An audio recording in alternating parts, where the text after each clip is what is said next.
Friends, स्वागत है आपका गेस्टे क्लासेस में। मैं शादू रानी।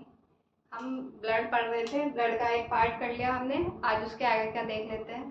कुछ पॉइंट पिछली क्लास में भी रह गए थे, वो मैं बता दूंगी जो उसमें ऐड करने हैं आपको।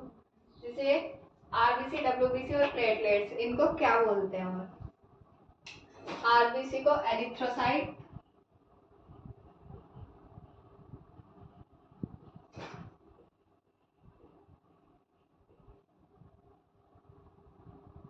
डब्ल्यूबीसी को ल्यूकोसाइट,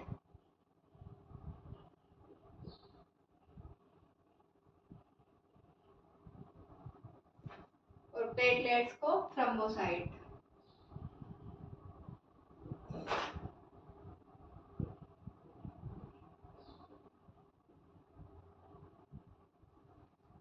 ये आरबीसी को एरिथ्रोसाइट, डब्ल्यूबीसी को ल्यूकोसाइट और प्लेटलेट्स को थ्रोम्बोसाइट भी बोलते हैं। एक पीछे क्लास में एक पॉइंट बताया था कि जो ये डब्ल्यूबीसी है, इसकी कमी से ब्लड कैंसर होता है, ल्यूकेमिया बोलते हैं जिसको। और इसकी कमी से नहीं, वो उसकी अधिकता से होता है। उसको पीछे सही कर लेना। डब्ल्यूबीसी जब इसकी अधिकता होती है तो ल्यूकेमिया रोग हो जाता है। जब हमारे ब्लड में डब्ल्यूबीसी बढ़ने लग जाती है तो ल्यूकेमिया हो जाता है। इसको ब्लड कैंसर बोलते हैं। अब आगे देखते हैं आज की क्लास में। थक्का जमने में सहायक तत्व, जो हमारे ब्लड में का थक्का जमता है उसमें कौन कौन से तत्व सहायक होते हैं। जैसे कहीं कट लग जाता है, अगर रक्त का थक्का नहीं जमेगा तो खून बहता रहेगा। रक्त का थक्का जमना जरूरी है, इसलिए इसमें कौन कौन से तत्व सहायक है वो देखते हैं। रुधिराणु में प्लेटलेट्स,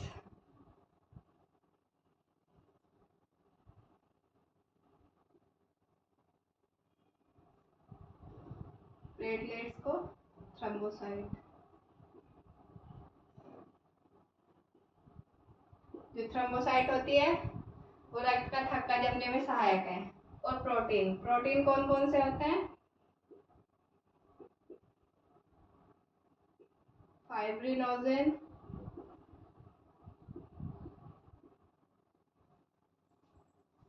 प्रोथ्रोम्बिन।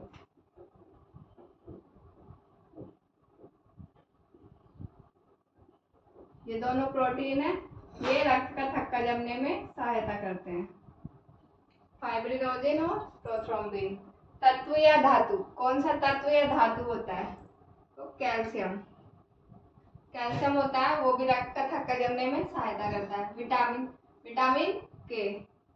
विटामिन के भी रक्त का थक्का जमने में सहायता करते हैं।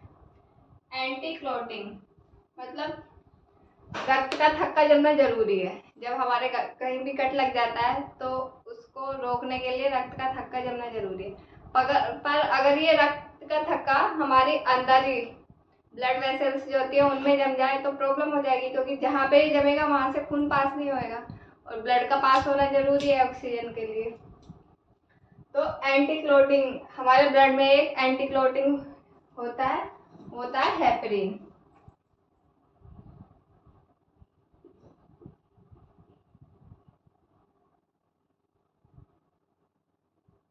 ये हमारे ब्लड में रक्त का थक्का नहीं जमने देता।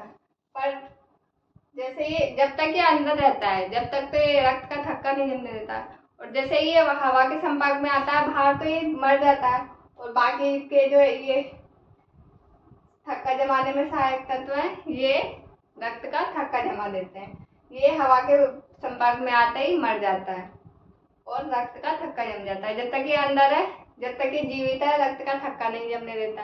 और जैसे ये वायु के संपर्क में आता है, बाहर आने के बाद हेपरिन मर जाता है और बाकी के जो तत्व हैं ये अपना काम करके रक्त का थक्का जमा देते हैं।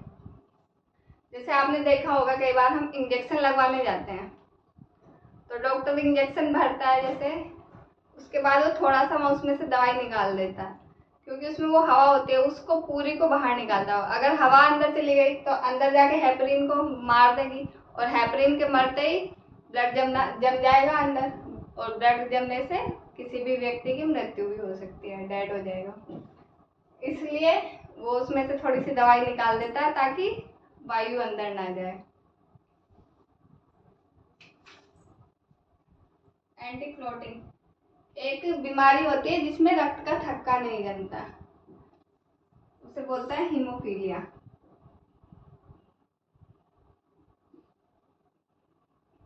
इसको सबसे पहले ब्रिटेन की महारानी में देखा गया था, इसलिए इसको शाही रोग भी बोलते हैं।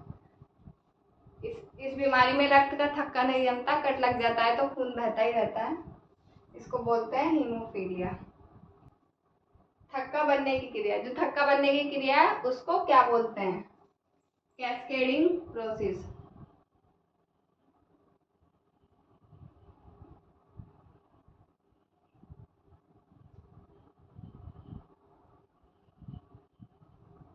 रक्त का थक्का बनने की क्रिया कैस्केडिंग प्रोसेस कहलाती है। अब इसमें जो रक्त का थक्का जमने में सहायक तत्व थे, एक तो फाइब्रिनोजेन और प्रोथ्रोम्बिन ये प्रोटीन थे, और हेपेरिन थक्का जमने नहीं देता, एंटी क्लॉटिंग एजेंट है। तो इन तीनों का निर्माण कहाँ होता है? इन तीनों का निर्माण लीवर में होता है। फाइब्रिनोजेन और प्रोथ्रोम्बिन, हेपरिन, ये दोनों तो प्रोटीन है और हेपरिन एंटी क्लॉटिंग एजेंट है। इन तीनों का निर्माण लीवर में होता है। अब आगे देखते हैं बीपी। बीपी मतलब ब्लड प्रेशर।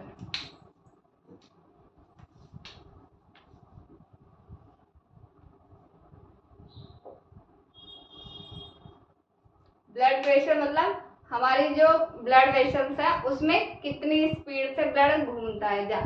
जाने की स्पीड अलग होती है और आने की अलग होती है। तो बीपी कितना होता है?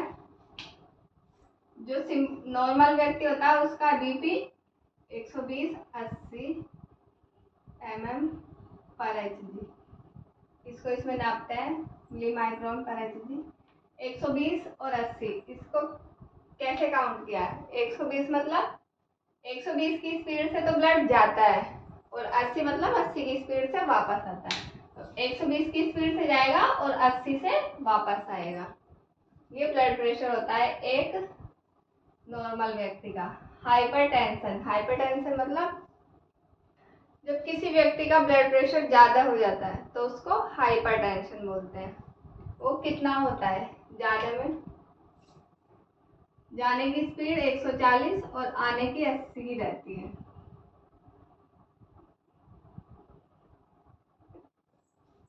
एक 140 की स्पीड से जाता है और 80 की स्पीड से आता है, मतलब उसकी जाने की स्पीड बढ़ गई, तो इसको बोलेंगे हाइपरटेंशन। इसमें ऑक्सीजन अधिक, रक्त अधिक।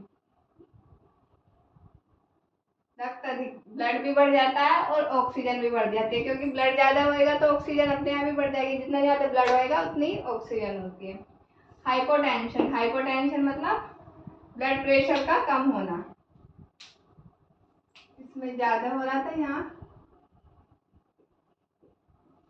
और यहाँ पे ब्लड प्रेशर कम हो जाता है।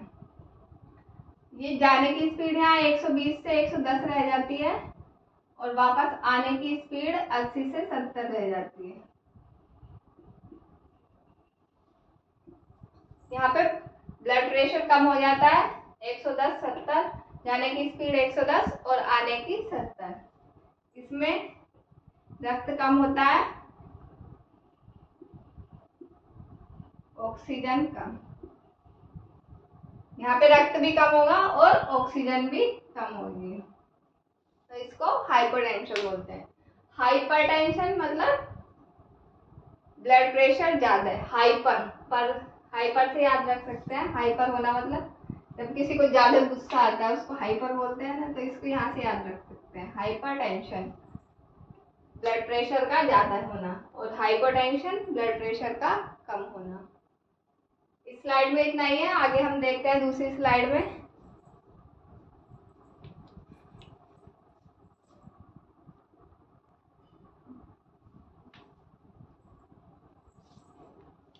अब इसमें आगे देख लेते हैं जो ब्लड का बच रहा था। अब इसके रक्त समूह ब्लड ग्रुप देखते हैं। रक्त समूह को इंग्लिश में ब्लड ग्रुप बोलते हैं। इनकी खोज किसने की? जो ब्लड ग्रुप होते हैं हमारे अंदर, सबके अंदर अलग अलग ब्लड ग्रुप होता है, इनकी खोज किसने की?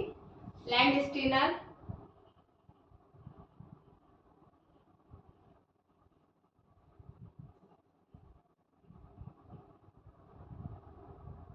इनकी खोज की लैंडस्टीनर ने। हमारा जो ब्लड होता है उसमें प्लाज्मा और आरबीसी होते हैं।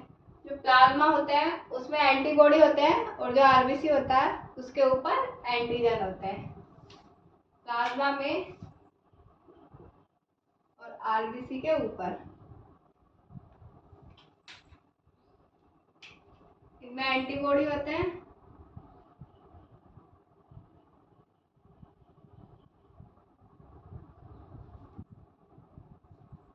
और आरबीसी के ऊपर एंटीजन होते हैं।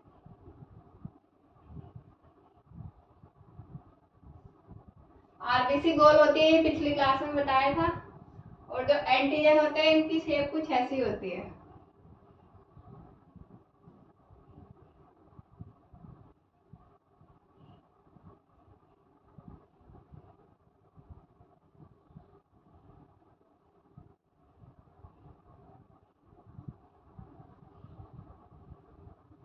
एंटीजन की शेप ऐसी होती है, ये पूरी शेप होती है, पर हमेशा इसका एक पार्ट लेके ही इसका अध्ययन किया जाता है। और जो एंटीजन होता है वो गोल होता है, आरबीसी के ऊपर होता है, क्योंकि आरबीसी गोल होती है, इसके ऊपर एंटीजन यहाँ पे इसके ऊपर होते हैं। ये आरबीसी होती है, एंटीजन अलग अलग होते हैं, तो यहाँ पे इसके ऊपर नहीं बनाएंगे, वो बाद में देखेंगे कौन से ब्लड ग्रुप में कौन सा एंटीजन होता है, फिर उसकी शेप इसके ऊपर बनाएंगे। तो आरबीसी के ऊपर एंटीजन होता है और प्लाज्मा में एंटीबॉडी होती है। अब देखते हैं रक्त समूह। रक्त समूह रक्त कितने टाइप के होते हैं? Blood group A B, A B, O, ये 4 टाइप के ब्लड ग्रुप होते हैं, ए बी, ए बी और ओ। इसमें भी पॉजिटिव और नेगेटिव होते हैं, वो आगे देखेंगे हम कैसे होते हैं। पहले इनको देख लेते हैं, ए बी और ओ। जो आरबीसी में एंटीजन होता है उनसे ही ब्लड ग्रुप निर्धारित होता है। जैसे ये आरबीसी है,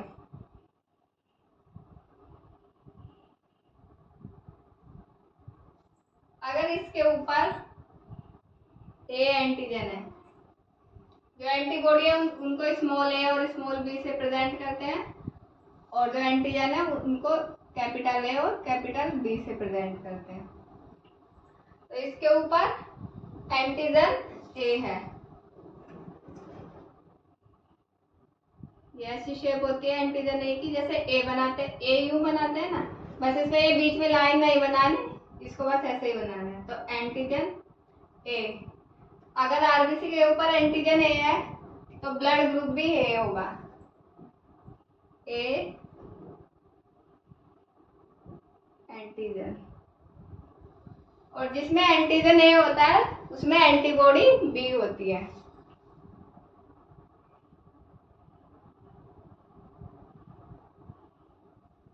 इनकी शेप से ही इनको पता चलता है, जैसे ए की शेप ऐसी रहती है तो एंटीजन की ए की ऐसे बनेगी, और यहाँ पे एंटीबॉडी बी, जब बी बनाते हैं हम ऐसे कर्व बनाते हैं ना, लाइन खींचने के बाद जैसे कर्व बनाते हैं, ऐसे ही इसमें ये यहाँ पे कर्व बनेंगे ऐसे, क्योंकि एंटीजन ए है तो यहाँ एंटीबॉडी बी होगा, इसको स्मॉल बी से प्रेजेंट करते हैं, B antibody, A antigen antibody B. Antigen से ही ब्लड ग्रुप का पता लगता है, जिसमें ए एंटीजन है उसमें ब्लड ग्रुप भी ए होगा। और अगर एंटीजन बी होता है, इसकी शेप ऐसे बनेगी, या आरबीसी, क्योंकि बी में कर्व बनता है, इसके ऊपर ऐसे कर्व की तरह संरचनाएं होती हैं।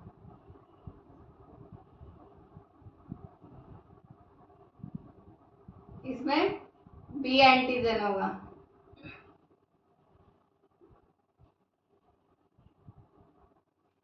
इसमें बी एंटीजन है तो एंटीबॉडी इसमें ए होगी।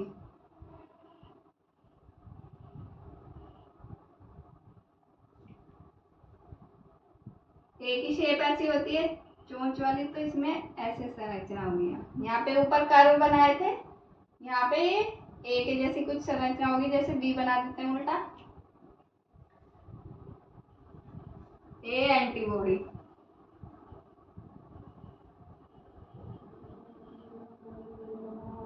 इनको स्मॉल से प्रेजेंट करेंगे, इनको कैपिटल से। और जो ए बी ब्लड ग्रुप होता है उसमें एंटीजन दोनों होते हैं। ये आरबीसी, इसमें ए एंटीजन भी होगा और बी भी। ऐसे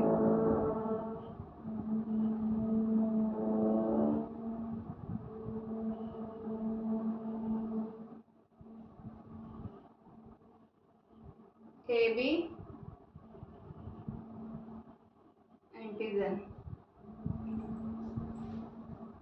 क्योंकि इसमें दोनों एंटीजन है ए और बी भी, तो इसमें एंटीबॉडी नहीं होगा। No antibody.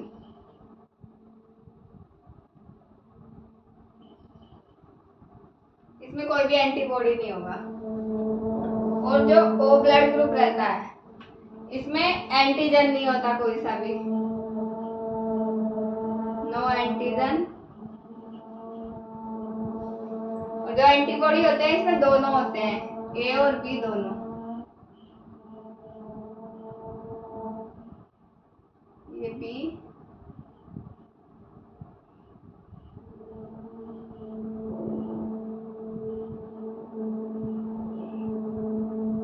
ये ए, बी ए एंटीबॉडी।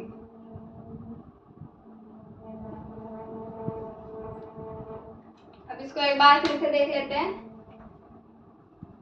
एंटीजन ए, जिसमें ए एंटीजन होगा उसका ब्लड ग्रुप भी ए होगा।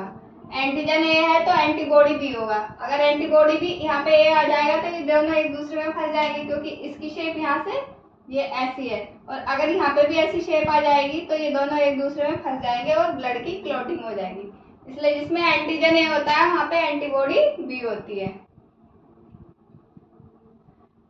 एंटीजन बी, एंटीजन बी है तो ब्लड ग्रुप भी बी होगा। इनकी शेप, ए की शेप ऐसी रहती है, इसलिए एंटीजन ए की शेप भी ऐसी रहेगी। बी की शेप कर्व वाली होती है, तो ये एक याद करने का तरीका है। इसकी पिक्चर में ऊपर कर्व की संरचनाएं होती है ऐसी। तो एंटीजन बी, इसमें ब्लड ग्रुप बी में एंटीजन बी और antibody A. A B blood group में एंटीजन दोनों होते हैं, ए और बी, पर एंटीबॉडी कोई सा नहीं होता, क्योंकि इनमें से एक भी एंटीबॉडी होगा तो वो इसमें से किसी में भी जाके फंस जाएगा और ब्लड की क्लॉटिंग हो जाएगी। इसलिए यहाँ पे एंटीबॉडी कोई सी नहीं होती। ओ ब्लड ग्रुप, ओ मतलब जीरो, उसमें कोई भी एंटीजन नहीं है। इसको बोलते हुए पर ये जीरो की तरह दर्शाता है। नो एंटीजन, कोई भी एंटीजन नहीं है। एंटीजन नहीं है तो एंटीबॉडी कौन सी भी हो कोई फर्क नहीं पड़ेगा, इसलिए इसमें दोनों एंटीबॉडी होती है।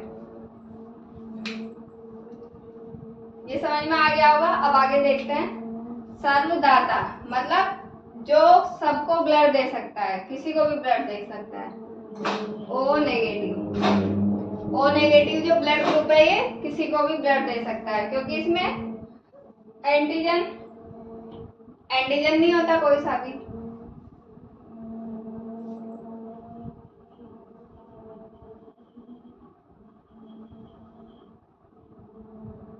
नो एंटीजन, और इसमें RH फैक्टर भी नहीं होता। उससे ये जो ऊपर सिंबल लग रहा है नेगेटिव का, ये RH फैक्टर आगे बताती हूँ। जिसमें ये होता है उसमें पॉजिटिव का सिंबल लगा रहता है, और जिसमें नहीं होता उसमें नेगेटिव का सिंबल आता है।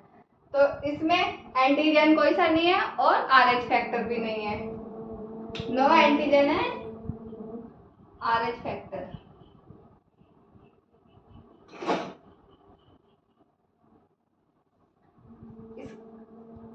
ना इसमें एंटीजन है और ना ही कोई RH फैक्टर है। इसका ब्लड किसी को भी चढ़ा दिया जाए तो उससे कोई भी प्रॉब्लम नहीं होगी। ए वाले को भी दे सकते हैं क्योंकि इसमें एंटीजन कोई सा नहीं है। जैसे यहाँ पे एंटीबॉडी है, ये बी है, ए वाले में बी है। अगर हम यहाँ ओ का ब्लड ग्रुप चढ़ा देते हैं, यहाँ पे एंटीजन कोई सा नहीं आएगा तो उससे कोई प्रॉब्लम नहीं होगी। बी वाले को देते हैं, इसमें एंटीबॉडी ए है और यहाँ पे ओ का चढ़ाएंगे तो उसमें ए और बी कोई भी एंटीजन नहीं होता तो यहाँ पे भी कोई प्रॉब्लम नहीं होगी। ए बी वाले को चढ़ा देते हैं, यहाँ पे एंटीबॉडी नहीं है, कोई सी भी एंटीबॉडी नहीं है, यहाँ पे चढ़ाएंगे तो यहाँ पे भी कोई प्रॉब्लम नहीं होगी। ओ वाले को देंगे तो यहाँ पे भी कोई प्रॉब्लम नहीं होगी क्योंकि यहाँ तो पहले से ही क्लियर है और वैसा का वैसा ही सेम है। RBC पे कोई भी एंटीजन नहीं है तो ये सर्वदाता हो गया। और सर्वग्राही जो किसी का भी ब्लड ले सकता है, उससे कोई प्रॉब्लम ना हो, सबका ब्लड ले सकता है। AB पॉजिटिव,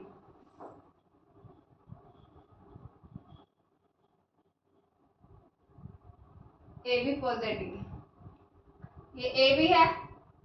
AB का मतलब इसमें एंटीजन दोनों है। पॉजिटिव मतलब इसमें RH फैक्टर भी है तो ये सबका ब्लड ग्रुप ले सकता है। इसका भी ले लेगा क्योंकि इसमें A एंटीजन है, यहाँ पे AB एंटीजन है, A और आ जाएगा, कोई दिक्कत नहीं होगा। इसका लेगा तो B और आ जाएंगे, इससे भी कोई प्रॉब्लम नहीं होगी। O का लेगा, इसमें कोई भी एंटीजन नहीं है, इससे भी कोई भी प्रॉब्लम नहीं होगी। और इनमें एंटीबॉडी है, इनसे भी कोई प्रॉब्लम नहीं होगी तो ये किसी का भी ब्लड ले सकता है। अब आगे देखते हैं RH फैक्टर। ये पीछे बताया था मैंने यहाँ पे RH फैक्टर, उसको अच्छे से देखते हैं। RH फैक्टर ये RBC के ऊपर होते हैं। RBC ऐसे गोल होती है, इस पे एंटीजन A और B ये होते हैं, इस पे एक RH फैक्टर भी होता है, उसको ऐसे शेप से दर्शाते हैं चौकोर, इसको बोलते हैं RH फैक्टर। ये भी RBC पे होता है तो जिस पे ये होता है उसमें पॉजिटिव, जिस पे नहीं होता उसको नेगेटिव बोलते हैं।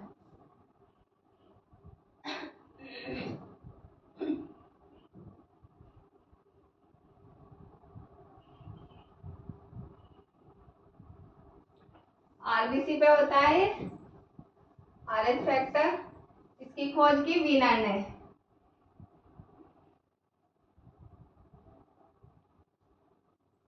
रक्तदान, जब हम ब्लड डोनेट करते हैं तो उसमें RH फैक्टर को भी देखा जाता है। ब्लड ग्रुप तो देखेंगे, RH फैक्टर भी देखेंगे। जिसमें RH फैक्टर पॉजिटिव होता है, जिसमें होता है, उसको वही ब्लड ग्रुप चढ़ाया जाता है। RH फैक्टर पॉजिटिव वाला, नेगेटिव वाला नहीं चढ़ाते। तो RH फैक्टर पॉजिटिव में RH पॉजिटिव वाले को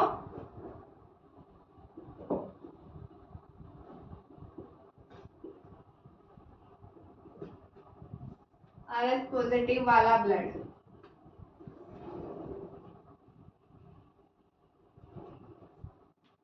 RH फैक्टर पॉजिटिव वाले व्यक्ति को RH फैक्टर पॉजिटिव वाला ब्लड ही चढ़ाया जा सकता है।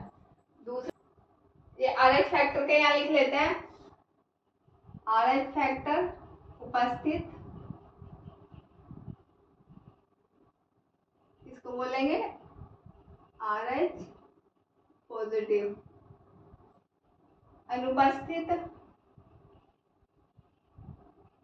इसको बोलेंगे RH नेगेटिव। जिसमें RH फैक्टर होता है उसको RH पॉजिटिव और जिसमें नहीं होता उसको RH negative. Male RH positive है, फीमेल RH नेगेटिव। इन दोनों की अगर शादी करा दी जाती है, मेल RH पॉजिटिव और फीमेल RH नेगेटिव, इन दोनों की शादी करा दी जाती है तो इनमें जो पहला बच्चा होता है वो तो नॉर्मल होता है। फर्स्ट बेबी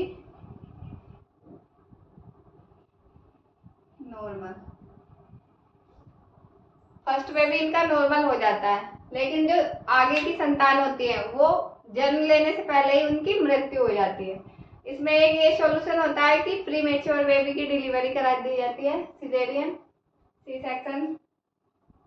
तो इसमें फर्स्ट बच्चा नॉर्मल होएगा, उसके बाद के बच्चे पूरे टाइम आने तक जीवित नहीं रहते, वो बीच में ही मर जाते हैं।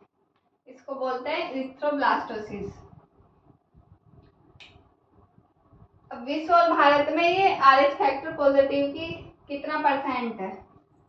वर्ल्ड में लगभग 80% RH फैक्टर पॉजिटिव व्यक्ति हैं और भारत में 93%। ये एक डाटा है थोड़ा कॉमन।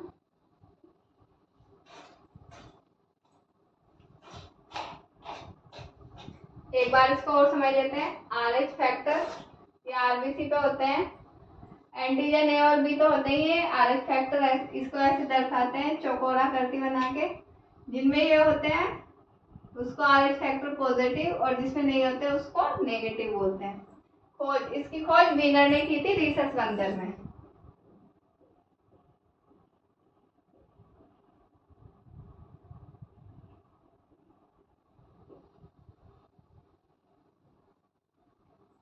खोज वीनर ने रिसर्च बंदर में की थी। ब्लड डोनेट करते हैं जब RH फैक्टर पॉजिटिव वाले को पॉजिटिव वाला ही ब्लड चढ़ेगा और नेगेटिव वाले को नेगेटिव वाला। RH नेगेटिव वाले को RH नेगेटिव वाला। एरिथ्रोब्लास्टोसिस, एरिथ्रोब्लास्टोसिस में अगर RH पॉजिटिव मेल होता है और RH नेगेटिव फीमेल होते हैं, इन दोनों की शादी हो जाती है, तो इनमें पहला बच्चा नॉर्मल होता है और उसके बाद जो संतान उत्पत्ति होती है वो पूरे टाइम आने से पहले ही डेड हो जाते हैं, मर जाते हैं। इसका मतलब इनको एक बच्चा तो नॉर्मल हो जाएगा और उसके बाद अगर बच्चे करवाने हो तो या तो पूरे टाइम आने से पहले ही ऑपरेशन से पहले उनकी करा दिया जाता है, सी सेक्शन, सिजेरियन करवा दिया जाता है, या फिर वे मर जाते हैं। विश्व में RH फैक्टर पॉजिटिव 80% है और भारत में 93%। ये एक नॉर्मल डाटा है, आगे हम नेक्स्ट क्लास में देखेंगे। आज के लिए इतना ही। आज की क्लास कैसी लगी बताना, अच्छी लगी हो तो शेयर करें, लाइक करें, कमेंट करें। Thank you.